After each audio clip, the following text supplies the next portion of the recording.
يا مساء العسل. انا جايه النهارده اثير الجدل واقول لك ان دي احلى طريقه عجينه ان انت تقدري تعملي بيها الدوناتس. طريه جدا وهشه وتحسيها مورقه من جوه. طعمها يعني ينافس بره. السكر دايب مع القرفه.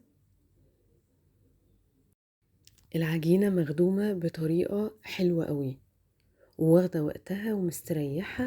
فعايزاكي تركزي معايا في المقادير تبقى مظبوطه علشان تطلع معاكي فلافي قوي كده وطريه من جوه، ما تطلعش معاكي شكل لكن طعم زي العيش او العجين. قبل ما ابدا معاكم منار الكيال. اتمنى لايك وشير واشتراك في القناه. اول حاجه نسمي الله. معايا هنا نص كوبايه ميه في حله او في بوله عليها 3 معالق دقيق كبار، وهقلبهم واحطهم على النار. جميل، دي اول حاجه انا هحضرها، او في بوله في الميكرويف 3 4 دقايق.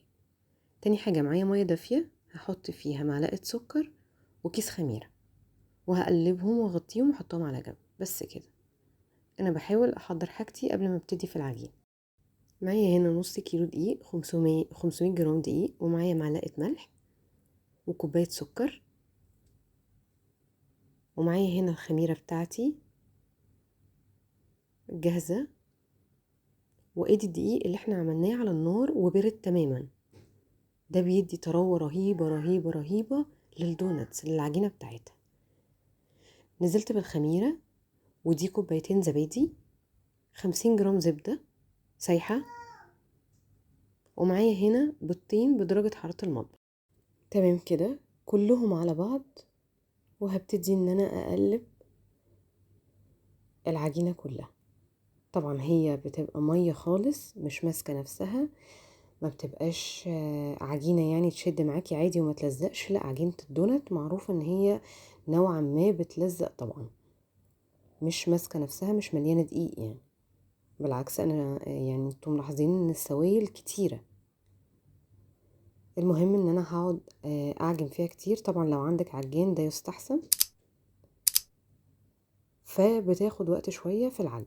بعد ما قلبت المكونات شوية مع بعض، هجيب الخليط بتاعي واتأكدت ان هو برد تماما تماما.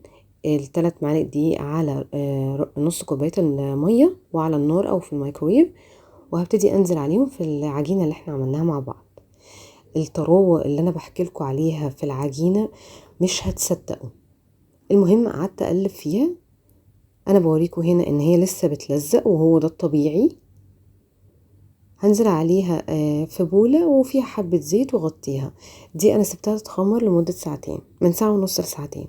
هحضر الحشوة بتاعتها اللي جوه، عبارة عن كوباية سكر بني، كوباية قرفة، ومعلقتين كبار نشا. هحطهم في بولة واقلبهم كلهم مع بعض. النشا دي بتساعد ان كل المكونات دي تمسك مع بعض، القرفة مع السكر. هنا بعد ما العجينة بتاعتي خمرت، هجيب بس ورقة زبدة واحط عليها رشة دقيق محترمة. ما شاء الله العجين اتضاعف معايا. بصوا طري قوي. انا بس حاطه ورقة الزبدة دي هنا علشان امسح الزيت اللي انا حاطاه. انا بصراحة حطيت زيت كتير من غير ما اقصد، فعايزة اخلي الورقة بس تشرب الزيت اللي انا عملته، وبعد كده هنزلها على البورد عادي علشان ما يبقاش المكان بتاعي مليان زيت.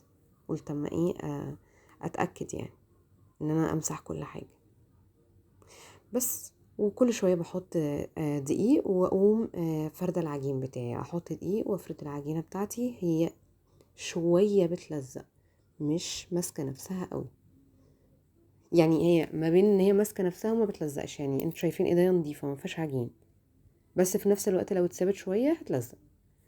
اتأكد ان انا افرد العجينة بتاعتي كويس بشكل مثلا مستطيل زي ما انتوا شايفين، واكون مسيحة حبة زبدة، وهغطي السطح ده كله زبدة.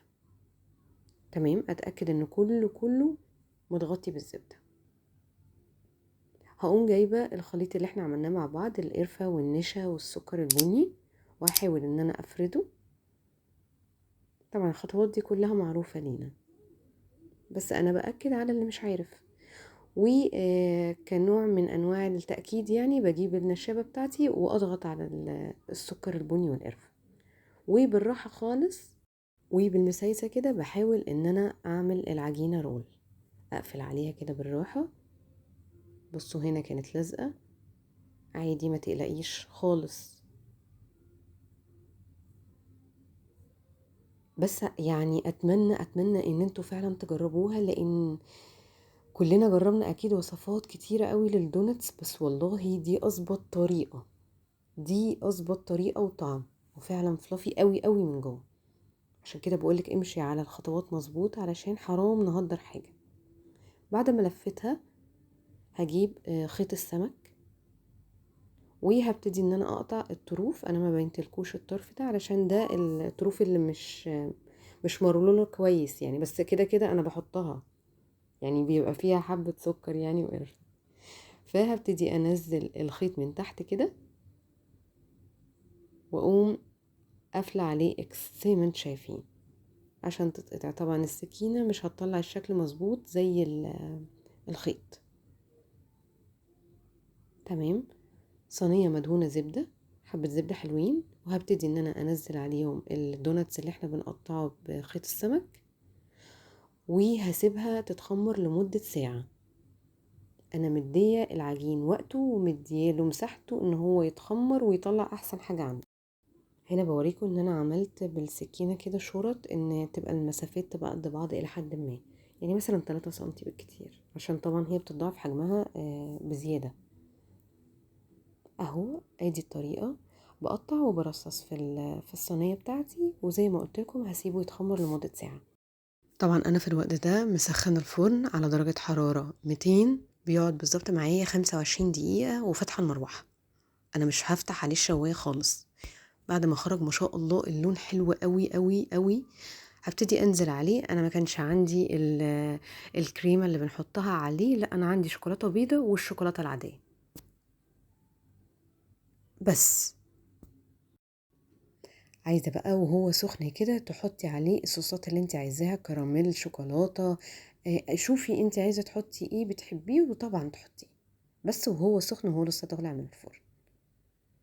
هنا انا بوريكم ان هو سفنجة، هو عبارة عن سفنجة، طراوة رهيبة.